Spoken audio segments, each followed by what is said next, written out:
The entity's face contorted with sorrow and regret, its anger giving way to a sense of release. The vengeful spirit began to fade, its form dissolving into the night. I watched in awe as the malevolent presence vanished, leaving behind an overwhelming sense of peace. The curse of the malevolent manuscript had finally been broken. As I returned home, I felt a weight lifted from my shoulders, knowing that the vengeful spirit had found its peace. The dark tome that had once been a source of terror was now nothing more than a mere book, its malevolence sealed away. I locked the malevolent manuscript in a chest, determined to keep it hidden away forever. The horrors I had faced taught me a valuable lesson about the dangers of delving into the unknown. Sometimes, the darkest secrets are best left undisturbed, lest they unleash malevolent forces that can never be contained. Determined to break free from the book's curse, I sought the help of a reclusive paranormal expert. She listened to my harrowing tale with grave concern, confirming that I had inadvertently unleashed a vengeful spirit. The malevolent manuscript holds a dark secret, she explained. Its pages contain the tormented souls of those who fell victim to its curse. Once awakened, the spirit seeks vengeance upon the living.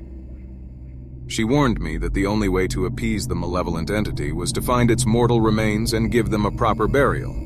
But locating the final resting place of a vengeful spirit proved to be a daunting task. Desperation led me to delve into the dark history of the book. I discovered that it had belonged to an enigmatic cult that practiced malevolent rituals in the distant past. The book had been hidden away for centuries, with each owner passing it on to another to escape its curse. As I continued my investigation, the ghostly encounters intensified. Doors slammed shut, shadows danced across walls, and chilling whispers echoed in my ears. The malevolent entity seemed determined to torment me until its thirst for vengeance was sated. One night, as I scoured ancient archives for clues, I stumbled upon a long-forgotten tale. It spoke of a cursed cult member who had been executed for heinous crimes against humanity. His body was buried in an unmarked grave, forgotten by time. Filled with a mix of dread and hope, I set out to find the long-lost resting place. The night was shrouded in darkness, and an eerie silence hung heavy in the air.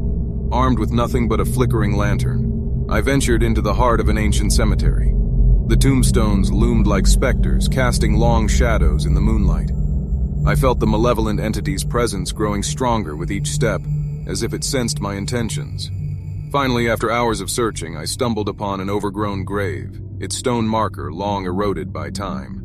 My heart pounded as I carefully unearthed the forgotten remains. With trembling hands, I placed the bones in a makeshift burial plot, muttering words of peace and forgiveness. As I recited ancient incantations, the air around me seemed to crackle with energy. Suddenly, a ghostly figure appeared before me, the same malevolent entity that had tormented my nights. Its spectral form contorted with rage, but as I continued the ritual, a change overcame it. As a collector of rare and eerie books, I couldn't resist exploring the dusty old bookstore that had just opened in town. The storekeeper, a haggard old man, led me to a dimly lit storeroom filled with countless ancient tomes. My eyes were drawn to one particular book, ominously titled The Malevolent Manuscript. Intrigued, I asked the storekeeper about the book's history. He warned me that it was cursed and had brought misfortune to those who dared to read it. But my curiosity overwhelmed any caution, and I purchased the book despite the chilling tales. That night, with trepidation and excitement, I opened the malevolent manuscript in the dim light of my study. The pages were aged, and the words seemed to writhe on the paper, as if alive with malevolence. The first line read, "From the darkness it awakens."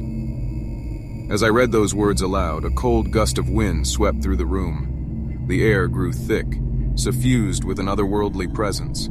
My heart pounded in my chest as I peered around, half expecting to see something lurking in the shadows. Suddenly, a ghostly figure emerged from the book, its form ethereal and its eyes gleaming with malice.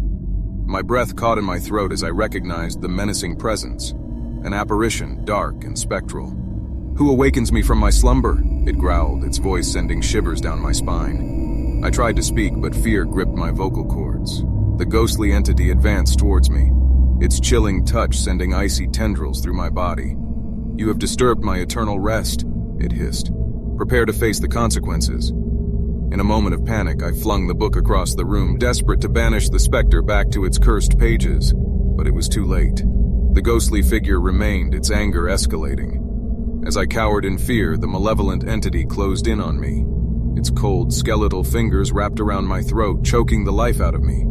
I gasped for air, my vision fading, and I could feel the suffocating presence of death closing in. Just as I thought all hope was lost, a blinding light filled the room, banishing the malevolent entity.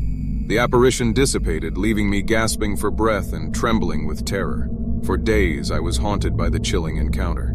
I tried to forget the book, to rid myself of its cursed presence, but it seemed to have a sinister hold over me. Sleepless nights became the norm, with haunting nightmares of the malevolent entity tormenting my every moment of rest.